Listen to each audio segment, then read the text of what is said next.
2026 we have options. யார் ஆப்ஷன்ல இருக்கிறது? ஒரே ஆள் தான், விஜய்.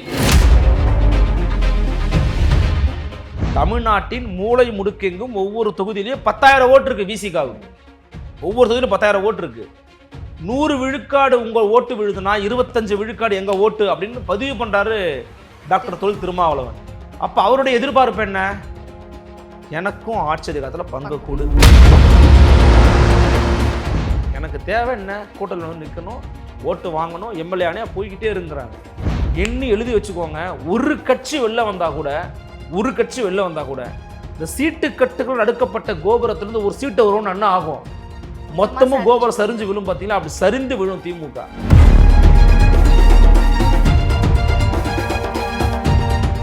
இந்து சமய அறநிலைத்துறை அமைச்சராக டாக்டர் தொல் திருமாவளவன் பதவியேற்றாலும் எப்படி இருக்கும்? சொன்னாங்க செய்யல. விஜய் கேட்குற மாதிரி சொன்னீர்களே செய்தீர்களா? சரியா தம்பா கேட்குறாரு விஜய். போயிருவான் அந்த பக்கம். இப்போ உச்சநீதிமன்றம் மண்டையிலேயே கொட்டி இருக்கிறது தமிழக அரசு. என்னன்னு சொல்லி, தொகுப்பூதிய செவிலியர்களுக்கு கொடுக்கப்பட வேண்டிய ஊதியத்தை ஏன் கொடுக்க மறுக்கிறீங்கன்னு கேட்குறாங்க.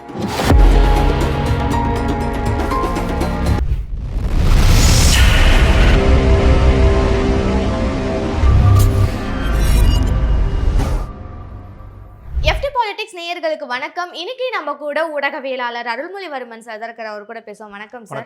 எப்படி இருக்கீங்க சார்? நல்லா இருக்கேன். நீங்க? ரொம்ப நல்லா இருக்கேன் சார்.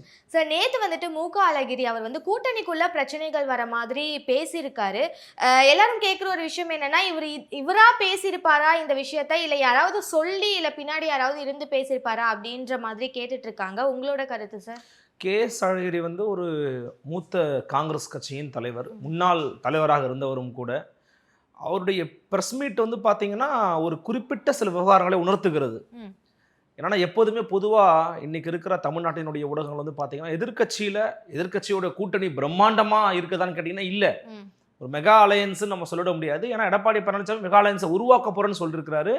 டிசம்பர் வரைக்கும் வெயிட் பண்ணுங்கன்னு சொல்கிறாரு. ஒரு பெரிய கட்சி வரப்போதெல்லாம் சொல்கிறாரு.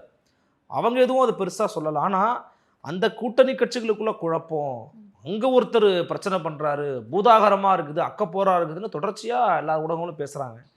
ஆனால் இங்கே கூட்டணி கட்சிக்குள்ள அமைதியாக இருந்தாலும் அங்கங்கே ஒரு அக்னி குழம்புகளை போல் வெடிச்சுக்கிட்டு தான் இருக்கிறாங்க. அதில் ஒரு சின்ன ஒரு சஞ்சலமாக சலசலப்பாக உருவாகி இருக்கிறது. இது வந்து ஒரு பெரிய விரிசலை நோக்கி நகருமான்னு நமக்கு சொல்ல முடியாது. ஆனால் இது ஒரு சிக்கலின் துவக்கமாக நான் பார்க்குறேன். ஏற்கனவே இதற்கு முன்னாடி துவங்கி வைத்தது விசிகாவில் இருந்த ஆதவ அர்ஜுனா. இன்னைக்கும் அது விசிகாவின் முழக்கம் தான். ஆட்சியிலும் அதிகாரத்திலும் பங்கு என்பது விசிகாவினுடைய தொடர்ச்சியான முழக்கங்கள்ல ஒன்று. இப்போ இன்னைக்கு காங்கிரஸ் கட்சியினுடைய முன்னாள் தலைவர் ஐயா கே.எஸ். அழகிரி வந்து ஒரு ப்ரெஸ் மீட்டில் கரும்பு சாரெல்லாம் எடுத்துக்கிறீங்க, எங்களை சக்கையை மட்டும் தான் எங்களை கொடுக்குறீங்க அப்படிங்கிறாரு. பொருள் என்ன அப்படின்னா, எங்களை கூட்டணியில் வச்சுக்கிறீங்க, ஆனால் அதிகாரத்திலேயோ ஆட்சியிலையோ பங்கு கொடுக்க மாட்டேங்கிறீங்க, எங்களை வந்து ஒரு பொருட்படுத்துறது கிடையாது, கம்மியான இடங்களை கொடுக்குறீங்க, உதாசீனப்படுத்துறீங்க, இப்படின்னு பல விதமான பொருள்கள் அது உள்ளே அடங்கி இருக்குது. ஆனால் சக்கையை நம்ம அப்படி தானே சொல்லுவோம். அப்போ அம்மர் தான் அவரும் வந்து சொல்கிறாரு. இப்போ அதனுடைய நோக்கம் என்ன அப்படின்னா, 2026 we have options. யார் ஆப்ஷனில் இருக்கிறது? ஒரே ஆள் தான், விஜய். இப்போ விஜய் கூட இவங்களுக்கு ஒரு சாஃப்ட் கார்னர் இருக்குதுமா. விஜய்க்கும் காங்கிரஸ் மேலே ஒரு சாஃப்ட் கார்னர் இருக்குது. இப்போ நம்ம இப்படி யோசிக்கலாம், ஏங்க மேலே வந்து ஓட்சோரியோடைய கூட்டத்துக்கு முதலமைச்சர் மு.க. ஸ்டாலின் பட்டுக்கம்பளம் விரித்து வரவேற்கிறார் ஐயா ராகுல் காந்தி. அப்படி பின்னி பிணைஞ்சிருக்கிறாங்க, என்னங்க ஆகும்? ரைட்டு தான், நல்ல ஆர்கியூமெண்ட்டு தான், லாஜிக்கலி இட்ஸ் கரெக்ட் ஆல்சோ. ஆனால் கிரவுண்ட் லெவலில் ஜெல் ஆகாமல் இந்த கூட்டினுடைய ஓட்டுகள் கன்வெர்ட் ஆகாமல் போச்சு அப்படின்னா மேலே இருக்கிறவங்க ஒன்றா இருந்தே பிரயோஜனமே இருக்காது. அப்போ இங்கே வந்து பார்த்தீங்கன்னா கே.எஸ். அழகிரினுடைய குரல் நாட் ஓன்லி ஃப்ரம் ஹிம். இதற்கு முன்பாகவே ஐயா கார்த்திக் சிதம்பரம் அவர்கள் இது குறித்து பலமுறை பேசியிருக்கிறார். இப்போ ராஜேஷ்குமார் எம்எல்ஏ அப்படிங்கிறவர் விகடனுக்கு ஜூவி கழித்த பேட்டியிலே பேசியிருக்காரு. அதன் பிறகு பிரவீன் சக்கரவர்த்தி நினைக்கிறேன், அவர் ட்விட்டரில் போட்டிருக்கிறாரு. நம்ம பார்க்குறோம், பல பத்திரிகைகள் எடுத்து அதை கோட் பண்ணி பேசியிருக்காங்க. எங்களுக்கு ஆட்சியில் அதிகாரத்தில் பங்கு வேணும். ஏன் அவங்க அதை கேட்குறாங்க நம்ம யோசிக்கணுங்க. இன்னைக்கு காங்கிரஸும் விசிகாவும் திமுக கூட்டணியில் இருக்கக்கூடிய ஒரு பெரிய கட்சிகள், 2 பெரிய கட்சி இருக்கிறாங்க. காங்கிரஸுக்கு இன்னைக்கும் நீங்கள் ரூட் லெவலில் கிராமங்கள் தூரம் போனீங்கன்னா கை சின்னத்துக்கு ஓட்டு இருக்குது, ராஜீவ்காந்தி கட்சியாப்பான்னு கேட்பான். இப்போ அந்தளவுக்கு அவங்களுக்கான ரீச் இருக்கதான் செய்யுது. தேசியவாதத்தை பேசின கட்சி, திராவிட கட்சிகளின் வருகையால் அது வீழ்ந்து போன வரலாறு இருக்குதா. ஆனால் இன்னும் அவங்க முழுமையாக அழிஞ்சு போகலை, போகல. ஒரு தொய்வு நிலையில் இருக்கிறாங்க இன்னைக்கு காங்கிரஸ். அப்போ அவங்க என்ன நினைக்கிறாங்கன்னா, தொடர்ச்சியாக திராவிட கட்சியோட மாறி மாறி மாறி மாறி கூட்டணி வச்சு அங்கே அடையாளத்தை இழந்துட்டோம். அப்போ அதிகாரத்தில் பங்கு கொடு, எனக்கும் ஷேர் பண்ண, பவர் ஷேரிங்க்கு வா அப்படின்னு கூப்பிடுறாங்க. திமுக விரும்பாது, திமுக அது பிடிக்காது. அதை தெரிஞ்சும் ஏன் இதை இப்போ பேசுகிறாங்க? அவரே சொல்கிறாரு நாங்கள் அந்த அலையன்ஸ் தாங்க நீடிக்கிறோங்கிறாரு. அப்போ ஏன் கேட்குற? அவங்க கேட்குறது அதுதான். அலையன்ஸில் இருக்கலாம், அமைதியாக இருங்க, அதெல்லாம் வாயெல்லாம் பேசக்கூடாது. எனக்கு தேவை என்ன, கூட்டத்தில் வந்து நிற்கணும், ஓட்டு வாங்கணும், எம்எல்ஏ போய்கிட்டே இருங்கிறாங்க. இப்போ அவங்க பாயிண்ட் ஆஃப் வியூ வந்து பார்த்தீங்க அப்படின்னா, ஏன் இது முக்கியம் நினைக்கிறாங்கன்னா, காங்கிரஸ் கட்சி சிறுபான்மை மக்களை தன்வயப்படுத்தக்கூடிய ஒரு கட்சி. நீங்கள் 1000 தான் சொல்லுங்கள், பிஜேபி ஒரு பக்கம் இருந்தாலும் காங்கிரஸ் எங்கே இருக்கோ அங்கே இஸ்லாமியர்களும் சிறுபான்மையினரும் நேராக போய் ஓட்டு போட்டுருவாங்க. அவங்களுடைய மனநிலை அதுதான். அவங்களுக்கு எப்பயுமே காங்கிரஸ் மேலே ஒரு பார்வை உண்டு. இன்னொன்று, காங்கிரஸுக்கு அந்த அரவணைக்கும் குணம் துவக்கத்திலிருந்தே உண்டு. இன்னைக்கு நேற்று இல்லை, வெகு காலமாகவே அவங்க மேலே தான் வந்து அவங்களுக்கு ஒரு சாஃப்ட் கார்னர் உண்டு. அப்போ அந்த மக்களுடைய வாக்கு வங்கியை திமுக கூட்டணி பெறுகிறது என்று சொன்னால் அதற்கு மிக முக்கியமான காரணங்களில் காங்கிரஸ் கட்சியும் ஒன்று. அதை நீங்கள் மறுக்க முடியாது. 2016 மக்கள் நல கூட்டணி என்று விசிக, இடதுசாரிகள், தேமுதிக மற்றவர்கள்லாம் ஒன்றா சேர்ந்து நின்ற போது திமுகவோட கூட்டணி வைத்த கட்சி காங்கிரஸ் பேர் இயக்கம். 40 தொகுதி கொடுத்தாங்க. 2011 உங்கள தான் கூட்டணியில் இருந்தாங்க, 16 கூட்டணியில் இருந்தாங்க, 19 இருக்கிறாங்க, 21 இருக்கிறாங்க, 24 இருக்கிறாங்க. தமிழ்நாட்டில் இன்னைக்கு காங்கிரஸ் கட்சி தொடர்ச்சியாக இயங்கி வருவதற்கு திமுக காரணம் என்றாலும், திமுகவின் தொடர்ச்சியான பல வெற்றிகளுக்கு காரணமும் காங்கிரஸ் பேர் இயக்கம் தான். அப்போ அந்த ஒரு வரலாறு தங்கள்கிட்ட இருக்குது அப்படிங்கிற ஒரு குரல் எழுப்பி கேட்குறாங்க. இது ஒரு ஆரோக்கியமான விவாதமாக தான் நான் பார்க்குறேன். ஆனால் திமுக கூட்டணியை பொறுத்த வரைக்கும், திமுக காரங்களை பொறுத்த வரைக்கும் அதிகார பகிர்வுக்கு ஒத்துக்க மாட்டாங்க.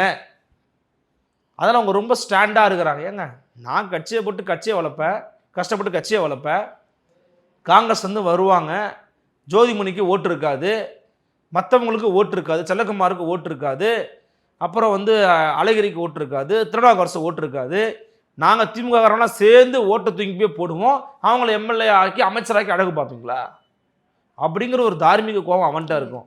இது எப்படி சரி பண்ண போகுது திமுகங்கிறது நமக்கு தெரியாது. அது ஒரு பெரிய பிரச்சனை தான். அந்த பிரச்சனை பெருசாகுமோன்னு நமக்கு சந்தேகம் வருது இப்போவே. ஏன் அப்படின்னா, இந்த கோரிக்கை காங்கிரஸ் கட்சியினுடைய கோரிக்கை மட்டும்தாங்க, அவங்க பாட்டு பேசுவாங்க போயிடுவாங்கன்னா பரவாயில்ல. விசிகாவின் கோரிக்கை, தமிழ்நாட்டின் மூளை முடுக்கெங்கும் ஒவ்வொரு தொகுதியிலையும் 10,000 ஓட்டு இருக்கு. விசிகாவுக்கு ஒவ்வொரு தொகுதியிலும் 10,000 ஓட்டு இருக்கு. 100 விழுக்காடு உங்கள் ஓட்டு விழுதுன்னா 25 விழுக்காடு எங்க ஓட்டு அப்படின்னு பதிவு பண்றாரு டாக்டர் தொல் திருமாவளவன். அப்ப அவருடைய எதிர்பார்ப்பு என்ன? எனக்கும் ஆட்சி அதிகாரத்தில் பங்கு கூடு. அது ஓப்பனா அவர் கேட்க மாட்டாருங்க, மற்றவங்களுடைய கோரிக்கை அதுதான். இப்போ அண்ணன் வன்னியரசு ஒரு பேட்டி கொடுத்துருக்கிறாரு. அண்ணன் KS அழகிரி சொன்னது நியாயமான கருத்து தான், அது ஒரு ஆரோக்கியமான விவாதம் தான். கூட்டணியில் பிரச்சனை இல்லை, கூட்டணியில் பிரச்சனை வரும் இதை சொன்னான்னா அது ஏன் சொல்கிறீங்க? இதை சொன்னால் பிரச்சனை வரும் சொல்லாதீங்க. அப்படி தெரிஞ்சு சொல்கிறாங்க அப்படின்னா, அவங்க கூட்டணியில் பிரச்சனை இல்லைன்னு சொன்னாலுமே கூட அவங்க ஆழ் மனதில் ஆட்சி அதிகாரத்தில் பங்கு எதிர்பார்க்கிறாங்க. அந்த கூட்டணியில் எதிர்பார்க்காத ஒரே கட்சி கம்யூனிஸ்ட் கட்சி மட்டும்தான், CPM. ஏன்னா அது அவங்களுடைய ஹார்ட்கோர் ஐடியாலஜி அதுதான். போய் ஒரு பங்கு பெற்றுட்டா மட்டும் எதையும் மாத்திர முடியும் நாங்கள் நம்பலன்னு சொல்லுவார் தோழர் சண்முகம். அது அவருடைய ஸ்டாண்ட், அவருடைய நிலைப்பாடு. ஏன்னா தனித்துவமான கட்சி CPM. ஆனால் இவங்கெல்லாம் அப்படி கிடையாது. அப்போ இவங்க கேட்குறாங்க பங்கை கொடுங்க அப்படின்னு கேட்குறாங்க. ஏன் பங்கை கேட்குறாங்க? இப்போ டாக்டர் திருமாவளவனுக்கு ஒரு இந்து சமநலத்துறை அமைச்சராக கொடுக்குறாங்க. அது எப்படி இருக்கும்? வித்தியாசமாக இருக்கும். அவர் கோயில் கோயிலாக போவார், கோயிலில் இருக்கிற புடனை பேரை மேற்பார்வையிடுவார், அனைத்து சாதியினரும் அர்ச்சகராகலாம் அப்படிங்கிறத சேகர் பாபுவை போல ஏமாற்றாம, மக்களை பொய் சொல்லி ஏமாத்தாம, மக்களை அவமானப்படுத்தாம, மக்களை முட்டாளாக்காம உண்மையிலேயே அனைத்து சாதியினரும் அர்ச்சகராக்குவார் அண்ணன் திருமாவளவன். அவரால் பண்ண முடியும். யோசிச்சு பாருங்க, நான் சொல்றத. இந்து சமய அறநிலைத்துறையின் அமைச்சராக டாக்டர் தொல் திருமாவளவன் பதவியேற்றாமல் எப்படி இருக்கும்? அருமையாக இருக்கும். அந்த மாதிரி ஒரு ஒரு துறைக்கும் ஒரு ஐடியாலஜிக்கலாக ஸ்ட்ராங்காக இருக்கிறவரால் போடுங்க, அப்போ மாறும், காட்சிகள் மாறும். அதெல்லாம் இவங்க விரும்ப மாட்டாங்க. ஏன் விரும்ப மாட்டாங்கன்னா, பணம் சம்பாதிக்க முடியாது, ரூட் லெவலில் போய் கொள்ளையடிக்க முடியாது அப்படிங்கிறதுனால அதை வந்து பண்ண மாட்டாங்க. பட் இந்த கோரிக்கை அப்படிங்கிறது நியாயமானது. கூட்டணி இருக்குது இல்லைம்மா, ஒரு சமூகம் வளரணும்னா முதல்ல அதிகார பரவல் ரொம்ப முக்கியம். அந்த அதிகார பரவலை திமுக கொடுக்கட்டும். இப்போ நம்ம அதெல்லாம் கூட ரெண்டாவது திமுக கொடுக்குதா அதிமுக, அப்போ அதிமுக கொடுத்துருமோனா அதிமுகவும் கொடுக்க போகிறது இல்லை. இப்போ நம்ம என்ன கேட்கலாம் அப்படின்னா, நம்மளுடைய பார்வை என்னன்னா, திமுகவுக்குள்ள அந்த சிக்கலை உருவாக்க துவங்கி இருக்குன்ற நான். ஏற்கனவே ஒரு நீரு பூத்த நெருப்பாக இருந்துச்சு, இப்போ இது பூக்க ஆரம்பிச்சிருக்குது இன்னும் பெருசா. அப்போ இது கண்டிப்பாக பெருசாக வெடிப்பதற்கான வாய்ப்புகள் உண்டு. ஏன்னா தேவ ஆப்ஷன்ஸ். நான் திரும்பி சொல்கிறேன், ஒரு பக்கம் வந்து விஜயனுடைய கூட்டத்தை பார்க்குறாங்க, இன்னைக்கு கூட பேசுகிறாரு நாகப்பட்டினத்தில். அந்த கூட்டத்தை பார்க்கும்போது நான் போய் சேர்றாங்க, என்னங்க பிரச்சனை உங்களுக்கு அப்படின்னு போனால் என்ன பண்ணுவீங்க? எண்ணி எழுதி வச்சுக்கோங்க, ஒரு கட்சி வெளில வந்தால் கூட இந்த சீட்டு கட்டுகள் அடுக்கப்பட்ட கோபுரத்திலிருந்து ஒரு சீட்டு வரும்னு என்ன ஆகும்? மொத்தமும் கோபுரம் சரிஞ்சு விழும். பார்த்தீங்களா? அப்படி சரிந்து விழும் திமுக. கூட்டணி கட்சி ஒன்று வெளியே போச்சுனாலும் 5 கட்சி உள்ள வட்டும், 4 பேர் உள்ள வட்டும், அது வேற. இப்போ இருக்கிற கட்சியில் ஒரு கட்சி வெளியில் போனால் கூட ரொம்ப மினிமலாக மதிமுக வேணா போனாலும் பரவாயில்லன்னு சொல்லலாம். போனால் கூட பரவாயில்லன்னா ஒரு கட்சி அது மதிமுக தான். மற்ற யார் வெளில போனாலும் ஒரு பிரச்சனை இருக்குது, இவங்களுக்கு பெரிய செட்பேக்காக மாறும். அப்போ அதை நோக்கி நடை போட அல்லது அதை நோக்கி ஒரு பயணத்தை துவங்கி இருக்கிறது திமுகவுடைய கூட்டணி கட்சிகள்ல தான் நான் பார்க்குறேன். கண்டிப்பா சார். இப்போ ஆட்சியில் அதிகாரத்திலும் பங்கு அப்படின்றது இவங்க இப்போ ஆரம்பிக்கல, ரொம்ப நாட்களா கேட்டுட்டு இருக்க ஒரு விஷயம் தான். அண்ட் இத்தனை நாள் வந்துட்டு திருமாவளவன் அவர்கள் மேல இருந்த பெரிய குற்றச்சாட்டு, எந்த பிரச்சனை நடந்தாலும் அவரை டைரக்டா கொஸ்டின் பண்ண மாட்டேன்றாரு, அமைதியாவே இருக்காரு அப்படின்ற ஒரு விஷயம் தான்.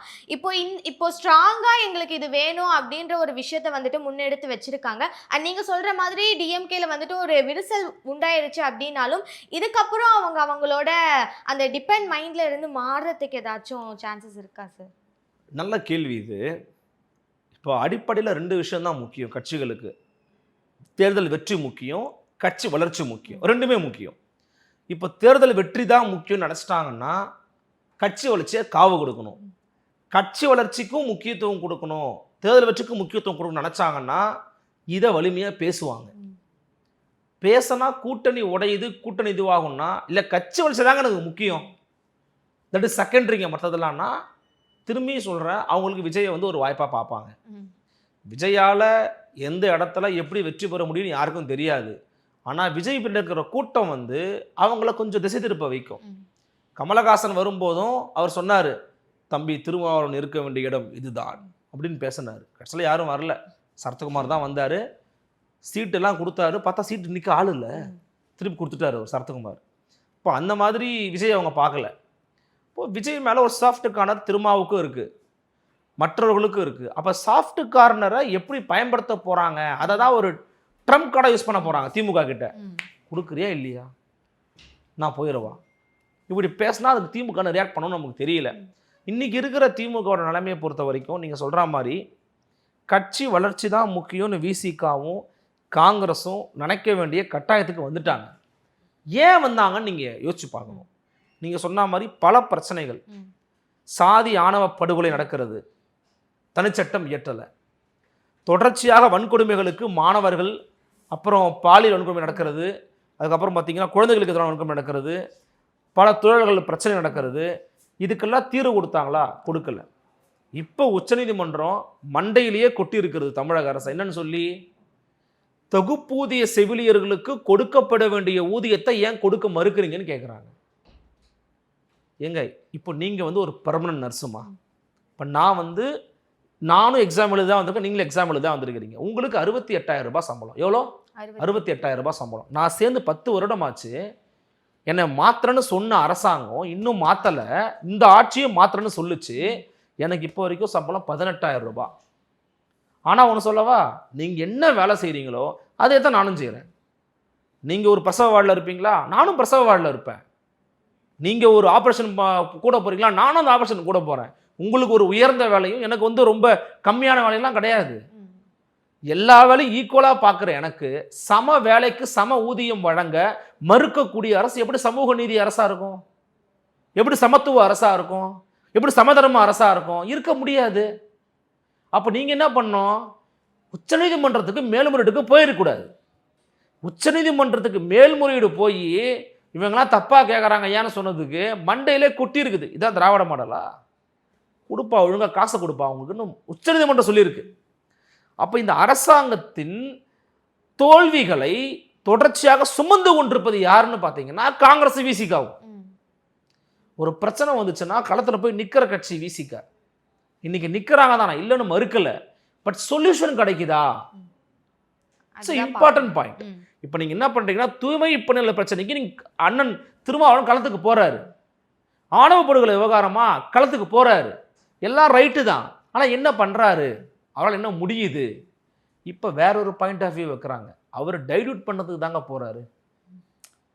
அது உண்மையா அப்படியா நமக்கு தெரியாது. ஆனால் அவர் உள்ளார்ந்து அடித்தட்டு மக்களுக்காக உழைக்கக்கூடிய ஒரு மனிதர் தான். அவர் டைல்யூட் பண்ணுறாருங்க. அந்த இடத்துக்கு போகிறாரு, காம்ப்ரமைஸ் பண்ணிடுறாருங்க அவர். சரி, காம்ப்ரமைஸ் பண்ணாலும் ரைட்டு தான், சொல்யூஷன் கிடைச்சா பரவாயில்ல. கார்ப்பரேட் மயமாக்குவதிலிருந்து விடுபட்டு விட்டதா தூய்மை பணியாளர்களுடைய போராட்டம்? இல்லை. அப்போ நீங்கள் நல்லா யோசிக்கணும். கிரவுண்ட் லெவலில் இருக்கக்கூடிய கட்சியினுடைய தொண்டர்கள், கட்சியின் அபிமானிகள், ஆதரவாளர்கள் ஒரு இடைவெளிக்கு வந்துட்டான். ம். சொன்னாங்க செய்யலை, சொன்னாங்க செய்யலை. விஜய் கேட்குற மாதிரி சொன்னீர்களே செய்தீர்களா? சரியா தான்ப்பா கேட்குறாரு விஜய். போயிடுவான் அந்த பக்கம். அப்போ உங்களுக்கு என்ன ஆகும்? ஓட் கன்வர்ஷன் நடக்காது. ம். ஒரு பக்கம் எடப்பாடி பழனிசாமி பேசுறாரு, ம். சொன்னீர்களே செஞ்சீர்களா? அவரை பார்த்தா விஜய் காப்பி அடிச்சார், அது வேற விஷயம். அதே பஸ்ஸு, அதே மாதிரி ஸ்பீச்சு, அதே மாதிரி பேப்பர் வச்சு தான் அவரும் படிக்கிறார். ரைட்டு, படிக்கட்டும். இவராது கொஞ்சம் டீப்பாக பேசுகிறார். 6 மணி நேரம் பேசுகிறார். சாயங்காலம் ஒரு 6 மணிக்கு ஆரம்பிக்கிறாரு, 11 மணிக்கு முடிக்கிறாரு, 74 வயசில். அப்போது எடப்பாடி பழனிசாமி அதிமுக வந்து பிஜேபி கூட போதும் இல்லையே, ஏன் கஷ்டத்தை பேசுகிறாயான்னு போனால் என்ன பண்ணுவீங்க? ம். அப்போ அந்த அதிருப்தி வாக்குகளை அறுவடை பண்ணக்கூடிய இடத்துல திமுகவுக்குள்ள காங்கிரஸும் விசிகாவும் இல்லை. அப்போ நீங்கள் அதை அறுவடை பண்ணணும்னா குறைந்தபட்ச சீட்டு பேரத்தையாவது நீங்கள் உயர்த்தி ஆகணும். ம். எங்க நீங்கள் சொன்னது தான் செய்யலை, எனக்காவது 10 சீட்டை கொடுங்க அப்படின்னா அது கேட்கணும்.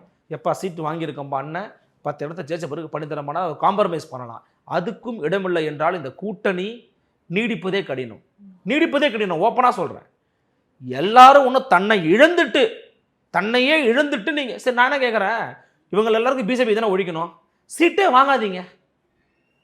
நான் சொல்றது புரியுதில்லம்மா, உங்களுக்கு பிஜேபி தான் சார் ஒழிக்கணும், சீட்டே வாங்காதீங்க, சும்மாவே திமுக ஆதரவு கொடுங்கன்ற.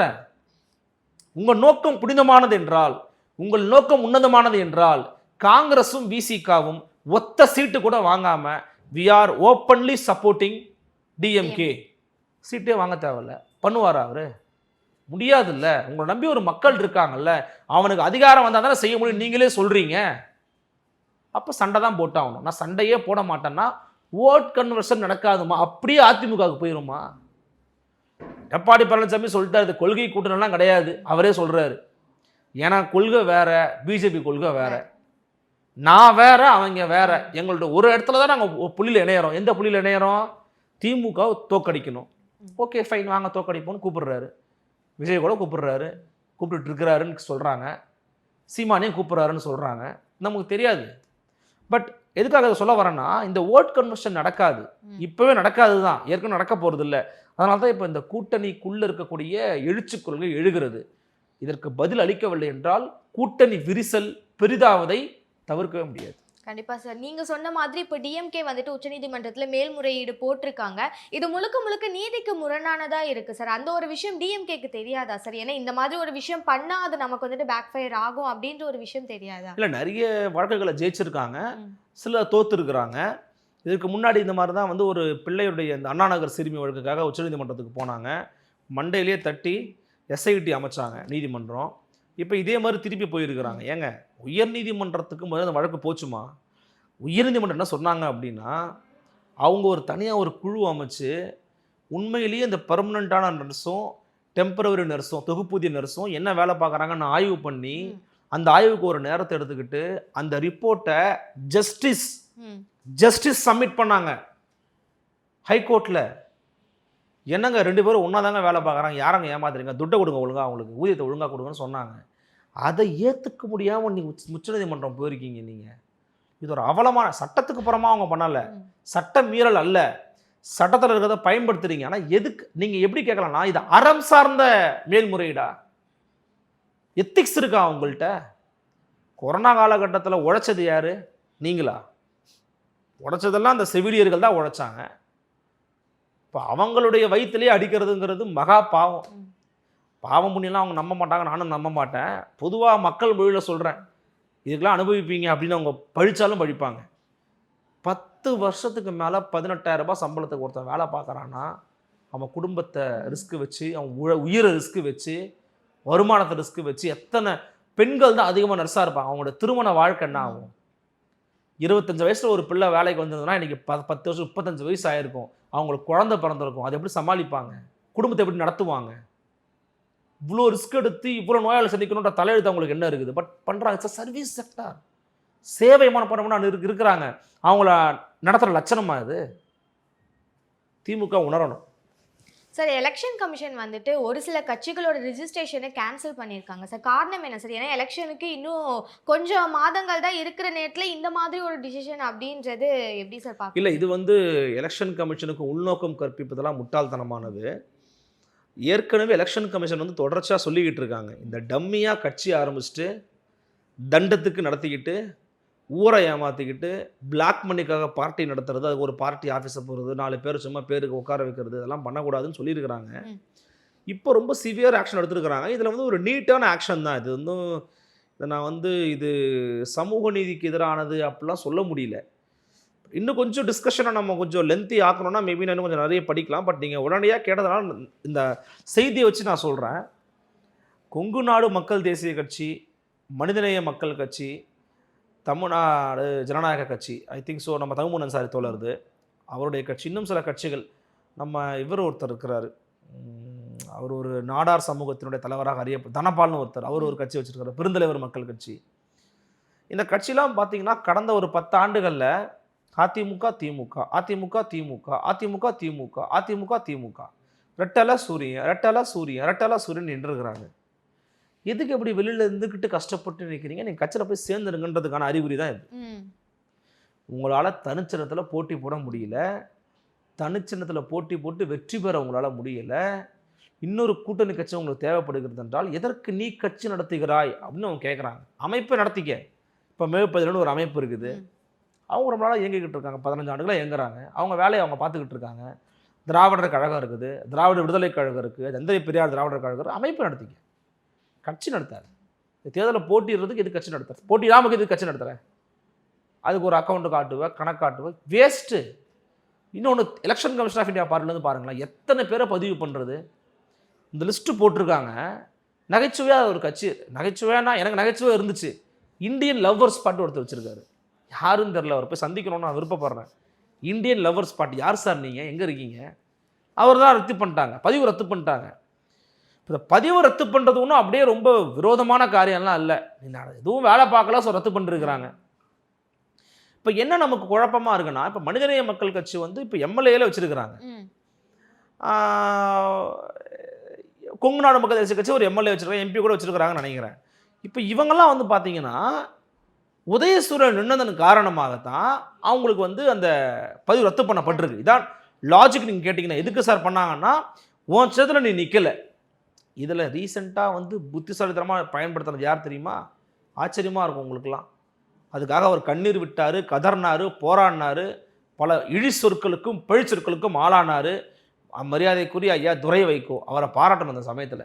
ஏன் பாராட்டணும்னா, 2021 அவர் உதயசூரியனில் தான் அந்த கட்சி போட்டி போட்டுச்சு கூட்டணியில். 19 அப்படி தான் போட்டி போட்டாங்க. 24 போட்டி போட முடியாதுன்னாரு. உதயசூரன் நிற்க முடியாதுப்பா, தனிச்சின்னம் கேட்டார், தீப்பொட்டி சின்னம் கொடுத்தாங்க, எம்பி ஆகி வெற்றி பெற்றார். தப்பிச்சது மதிமுக, இல்லைன்னா அது பதிவு ரத்து பண்ணிருப்பாங்க. இப்போ என்ன பண்ணணும்னா, ஒன்றும் இல்லை, புதுசாக பதிவு பண்ணணும், ஃபஸ்ட்லேருந்து போகணும், டீட்டெயில்ஸாக எடுத்துகிட்டு போய் கொடுக்கணும், அவங்க அதை ப்ராசஸ் பண்ணுவாங்க, அதுக்குள்ளே எலெக்ஷனே முடிஞ்சிடும். இப்போ என்ன பண்ண போகிறாங்கன்னு தெரியல. என்ன பண்ணுவாங்க? இப்போ நான் ஒரு அமைப்பு வச்சுருக்குறேங்க, இப்போ அந்த மாதிரிலாம் சில பேர் பண்ணுவாங்க. சில பேர் சாதி அமைப்பு வச்சுருப்பாங்க, அந்த சாதி அமைப்பு அதுக்கு ஒரு தலைவரை வச்சுருக்கோம். இப்போ ஒரு ஃபேமஸாக இப்போ முக்குளத்தோர் புலிப்பட்டுன்னு ஒரு கட்சி இருக்குது, அவரே சொல்லிட்டாரு சாதி கட்சி தாங்கன்னு சொல்லிட்டாரு. நான் சாதி மக்களுக்காக தான் உழைக்கிறேன்னு சொல்கிறார் அண்ணன் கருணாஸ். அவருக்கு சீட்டு எப்படி அதிமுக அம்மையார் கொடுத்தாங்க? கட்சின்னு ஒரு சொல்லியிருந்தாலுமே கூட அமைப்புன்னு பார்த்தீங்கன்னா அவர் தான் ஃபேஸு, அவர் கொடுத்தாங்க. அதிமுக காரெல்லாம் ஓட்டு போட்டார், ரெட்டை நின்னார், ஓட்டு போட்டாங்க, ஜெயகிருஷ்ணன் எம்எல்ஏ ஆனார் அவர். இப்போ அதே மாதிரி தான் இவங்களை இப்போ திரும்பி ஆகணும். இதெல்லாம் எதை உணர்த்துது? தனித்த கொள்கை, தனித்த பாதை, தனித்த பேச்சு, தனித்த அடையாளம், இதெல்லாம் இல்லைன்னா காற்றில் கரைந்து காணாமல் போவீர்கள். எப்படி காணாமல் ஆக்கப்படுவீர்கள். ஏன் இன்னைக்கு விசிகா நிற்குது, நாம் தமிழர் கட்சியாக நிற்கிது? இவங்க 2 பேரும் நீங்கள் பாராட்டலாம். இதில் ஏன்? நான் தனித்துவமானவன், நான் தனிச்சு நிற்கிறேன். தனிச்சுனா தனிச்சினத்தில் அதில் ஒரு படி கொஞ்சம் மேலேயே நாம் தமிழர் கட்சி. 234 தனியாக போட்டி போட்டாங்க, அதில் 8% ஓட்டு வாங்கினாங்க. இப்போ நிரந்தரமாக விவசாயிங்கிற சின்னத்தை வாங்கியிருக்கிறாங்க. ஒரு பெரிய போராட்டம், பெரிய வெற்றி. அது விசிகாவுக்கு கிடைத்த போது வெற்றி தான். நாங்கள் 2 இடத்துல நான் நின்றுக்கிறேங்க, பானையில் நான் நின்றுக்கிறேன். பானை சின்னத்தில் மக்கள் ஓட்டு போடுவான்னு நின்னாங்க, ஜெயிச்சாங்க, அங்கீகாரத்தை வாங்கினாங்க. அங்கீகாரம் கொடுத்துருச்சுல, இப்போ ஸ்டேட் பார்ட்டியே கொடுத்துருச்சுல்ல. இப்போ பாமக கூட அது இருக்குமான்னு தெரியல எனக்கு தெரிஞ்சு. அவங்க சின்னத்தில் போட்டி போட்டால் கூட அவங்க ஒரு தடவையும் கேட்டு பெற்றுக்கிட்டு தான் இருக்கிறாங்க. இனிமேல் விசிகா பெற வேண்டிய அவசியம் இல்லை, பானை தான் அவங்க சின்னம். இப்போ விசிகாவும் நாம் தமிழர் கட்சியும் மாதிரி தனித்த பாதையில் இயங்கலை, தனித்துவமாக நீங்கள் இயங்கலை, உங்கள்கிட்ட எந்த கொள்கை கோட்பாடை கொண்டு போய் சேர்க்கறது உங்கள்கிட்ட வலிமை இல்லைன்னா கட்சி நடத்தாதாங்கிறான் மறைமுகமாக. ஆனால் எனக்கு இன்னொரு பாயிண்ட் ஆஃப் வியூ இருக்குது.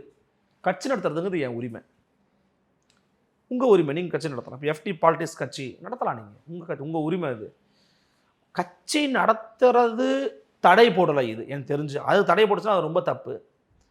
நான் என் பேரில் கூட இயங்கிட்டு போகிறேன், பட் அதுக்கான ஒரு ரிலாக்ஸேஷன் கொடுக்கலான்னு நான் கேட்குறேன். இன்னும் கொஞ்சம் ரிலாக்ஸேஷன் கொடுக்கலாம். ஏன்னா இப்போ ஜவஹர்லா தோழர்லாம் வந்து பார்த்தீங்கன்னா தொடர்ச்சியாக மக்களுக்காக இயங்குகிற ஒரு மனிதர் தான். அவர் ஒன்றும் ரொம்ப ஒரு எதிர்நிலையில் விற்று பார்க்கக்கூடிய ஒரு மனிதர் கிடையாது. ஐயா ஜவஹர்லாவோ அல்லது மற்ற அண்ணன் தனியரசோ அல்லது தமுன் சரியோ அப்படி கிடையாது.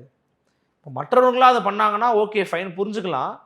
இவங்களுக்கே அதை பண்ணியிருக்கிறாங்கன்றது கொஞ்சம் சந்தேகமாக இருக்குது. பட் நான் ரொம்ப சந்தேகப்படலை. எலெக்ஷன் கமிஷன் ஆஃப் இந்தியாவை ரிலாக்ஸேஷன் கொடுக்கலாம், ஆனால் அந்த இடத்துக்கு கூட இவங்க போகக்கூடாது.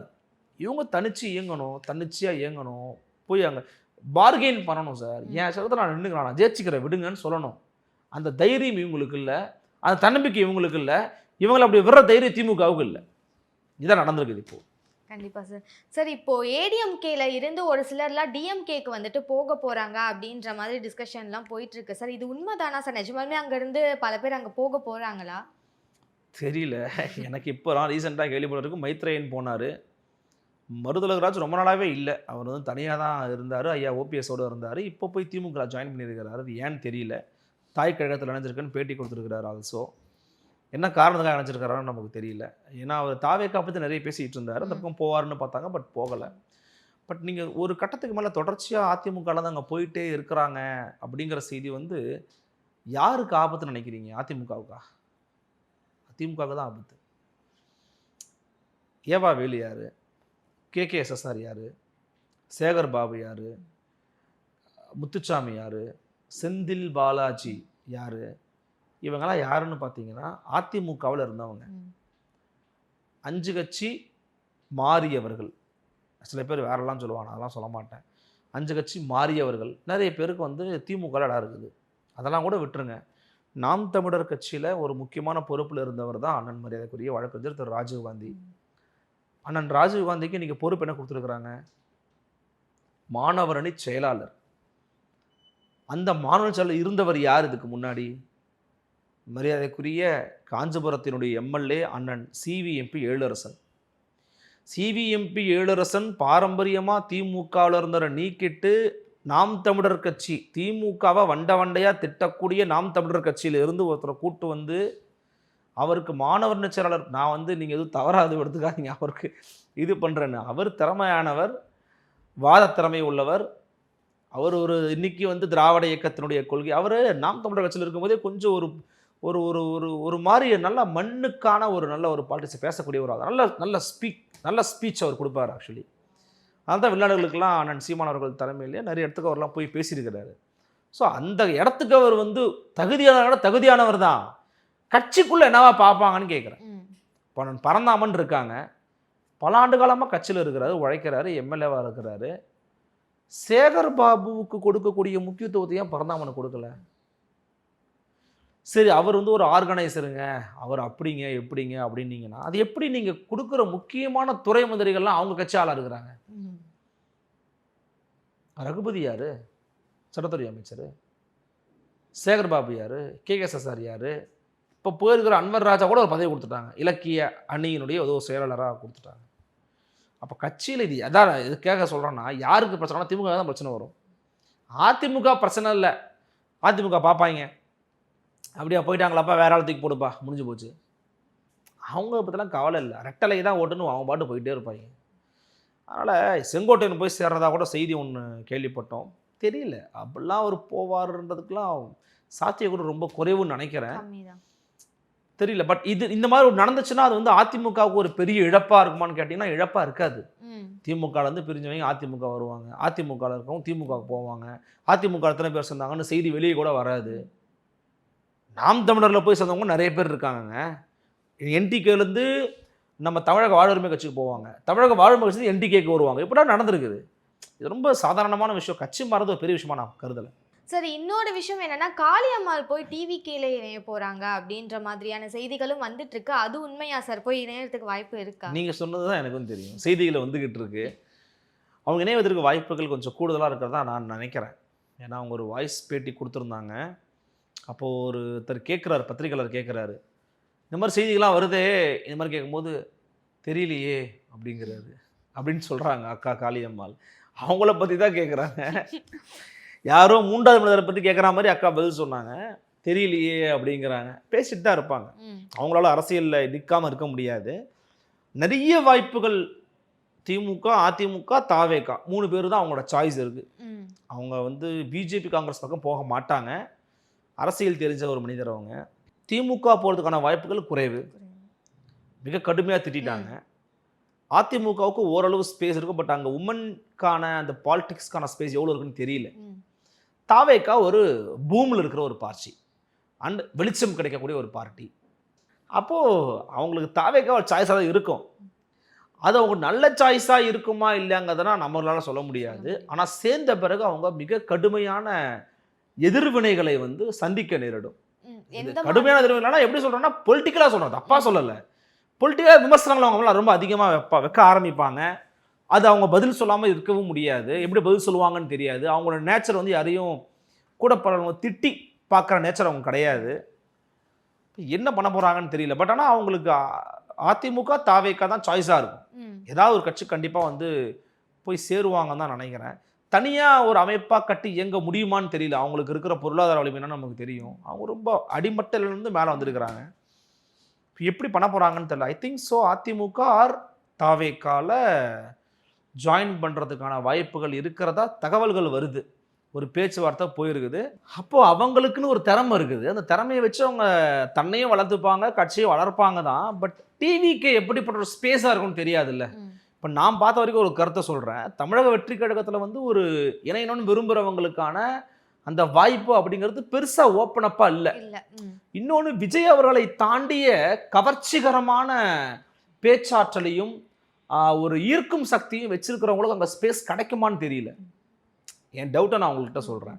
ஸோ காளியம்மாள் இது ரெண்டுத்துலையுமே பீட் பண்ணுருவாங்க. அவங்க ஒரு நல்ல டேலண்டான ஒரு ஸ்பீக்கரு, ஐடியாலஜிக்கலாக ஸ்ட்ராங்காக இருக்கிற ஒரு பர்சனாலிட்டி, உமன் எம்பவர்மெண்ட்டுக்கான ஒரு ஃபேஸு, ஒரு சாதாரண மக்கள் பக்கத்து வீட்டாக்கா எப்படி இருப்பாங்க அப்படியான ஒரு ஃபேஸு ஈஸியாக ஈர்த்துருவாங்க பேச்சின் மூலமாக. அப்போ அவங்களுக்கு ஸ்பேஸ் இருக்குமாங்கிறது டவுட். பட் அதிமுகலாம் பார்த்தீங்கன்னா அது ஒரு சாதாரணமான ஒரு கட்சிமா. நீங்கள் வந்து அதிமுகவில் நான் பல தடவை சொல்லியிருக்கேன், திராவிடம் பேசலாம், தமிழ் தேசியம் பேசலாம், தலித்தியம் பேசலாம், இஸ்லாமியர்களுக்கு பேசலாம், இந்துத்துவம் கூட பேசலாம், ஒரு ஏழை இருக்கலாம், பணக்காரர் இருக்கலாம், ஆட்டோக்காரர் இருப்பான், சாதாரண வீட்டு வேலை செய்கிறவங்க கூட அதிமுகவில் இருப்பாங்க. அதிமுக ஜனரஞ்சகமான ஒரு கட்சி, அதில் போய் சேர்ந்தால் கூட அவங்களுக்கு ஒரு ஸ்கோப் இருக்கலாம் அப்படி கூட அதை பார்க்கலாம். அதிமுக கொஞ்சம் கொஞ்சம் அவர் புரட்சி தமிழர்னு அவங்க பட்டம் கொடுத்ததுக்கு காரணமே பின்னணியில் நிறைய பேர் இருக்கிறாங்க. மேபி அவங்க ரெண்டுமே ஸ்கோப்பாக இருக்கலாம் சார். நீங்க சொன்ன மாதிரி அவங்க ஒருவேளை டிவிகேல போய் ஜாயின் பண்றாங்க அப்படின்னா அவங்கள எவ்வளவு வளர்த்துக்க முடியும் அப்படின்றது கொஸ்டின் மார்க் தான் சார். பட் நீங்க சொன்ன மாதிரி அவங்க ஒரு நல்ல ஸ்பீக்கர், எவ்வளோ விஷயங்களை வந்துட்டு ரொம்ப ஈஸியா பேசிடுவாங்க. அவங்க டிவிகேல போய் ஜாயின் பண்றாங்க பேசுறாங்க அப்படின்னா அவங்க மூலியமா டிவிகேக்கு ஏதாவது பெனிஃபிட்ஸ் இல்லை, இந்த கட்சி டிவிகேக்கு பலம் தான். டிவிகேக்கு நீங்கள் absolutely it's strength to TVK தான். அதை வந்து அவங்க அடுத்த கட்டத்தை கொண்டு போவாங்க இல்லைங்கிறதுலாம் பெரிய கேள்வி. நல்லா பேசுகிறவங்களே பேச விட மாட்டேங்கிறாங்க. சொல்கிறது உங்களுக்கு புரியுதா? நல்லா பேசுகிறதுக்கு வாய்ப்பு எனக்கு தெரிஞ்ச சில பேருக்கு அங்கே இருக்குது, அவங்களாலே பேச முடியல, அல்லது நல்லா பேசுகிறவங்க கட்சிக்குள்ளே போக முடியல. அப்படி இருக்கிற சூழலில் நன்றாக பேசக்கூடிய கள செயல்பாடுகளை பற்றி புரிதல் இருக்கக்கூடிய அரசியல் அனுபவம் இருக்கக்கூடிய ஒரு உமன் ஃபேஸை உள்ளுக்குள்ள நுழைய விடுவார் அப்படின்னா அது கட்சிக்கு பலம்தான், அதை மாற்றுக்கிறது இல்லை. பட் தொடர்ச்சியாக அதை ஏங்க விடுவாரான்றது தெரியல. அதான் திரும்பி சொல்கிறேன், என்டிகேல கிடைச்ச ஸ்பேஸு மற்ற இடத்துல கிடைக்குமான்றது தெரியல. நீங்கள் எண்ணி பாருங்களேன், பல கட்சிகளையும் நீங்கள் நாம் தமிழர் எடுத்துக்கிட்டீங்கன்னா நீங்கள் டக்குன்னு 10 பெண்கள் பேரை சொல்லிடலாம். திமுகவில் கொஞ்சம் சொல்லிடலாம், மற்ற கட்சிகளை நீங்கள் சொல்லவே முடியாது. இப்போ விசிஓவும் நீங்கள் சொல்ல முடியாது. கெடுவாய் துரதிருஷ்டவசமாக பெண் விடுதலையை வீரியமாக பேசக்கூடிய விசிகாவில் பெண் பொறுப்பாளர் நிறைய பேர் நீங்கள் காட்ட முடியாது. பட் என்டிகேல காமிக்கலாம். ஒரு காளியம்மாள் போனால் இன்னொருத்தர் அவங்க உருவாக்குனாங்க, இப்போ கூட உருவாக்கிட்டு தான் இருக்கிறாங்க. அதே மீனவர் பகுதியில் உருவாக்குறாங்க. அடுத்தடுத்து ஒரு சுற்றுச்சூழல் பாசறையா ஒரு பெண்மணி மென்லா தயமன் ஒருத்தவங்க இருக்கிறாங்க. ஐடி விங்கினுடைய பொறுப்பில் இருக்கிறவங்களும் ஹெட்டு வந்து சுனந்தா தாமரசன் ஒரு பெண்மணி தான் இருக்காங்க. இப்போது அவங்க நிறைய பெண்களுக்கான ரெப்ரசன்ட் கொடுக்குறாங்க. ஃபாத்திமா ஃபர்கானா வெளியில் பேசுகிறாங்க, அனீஸ் ஃபாத்திமான ஒரு பாப்பா அவங்க பேசுகிறாங்க, நிறைய ஸ்பேஸ் கொடுக்குறாங்க, எலெக்ஷனில் போட்டி போட கண்டெஸ்ட் பண்ண வாய்ப்பு கொடுக்குறாங்க. பாதிக்கு பாதி யாருங்க கொடுத்தா தமிழ்நாட்டில்? அதை கொடுத்த ஒரே கட்சி நாம் தமிழர் கட்சி தானே. ஸோ அந்த ஸ்பேஸ் மற்றத்தில் கிடைக்குமா நமக்கு தெரியல. கண்டிப்பாக சார், எங்கே போய் சேர்றாங்க, என்ன நடக்குது அப்படின்றத பொறுத்து இருந்தால் பார்க்கணும். நிறைய தகவல் சொல்லியிருக்கீங்க சார், ரொம்ப நன்றி. நன்றிம்மா, நன்றி.